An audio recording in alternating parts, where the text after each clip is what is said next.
यहाँ की फोटो खींच के डाल सकते हो। यहाँ पर बने हैं हमारे शॉल, स्टॉल, मफलर।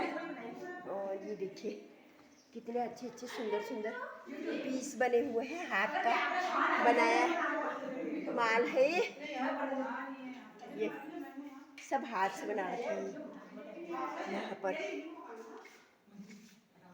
देखिए सब हाथ से बना रखे हैं ये मशीनों में, हैंड मशीनों में बना रखे हैं।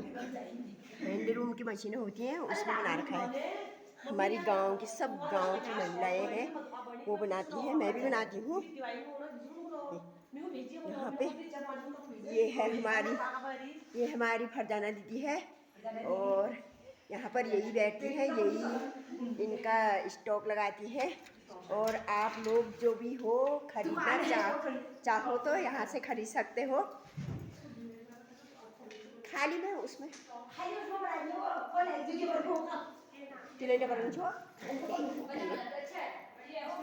वैसे ही बन रहे मेरे सब्सक्राइबर।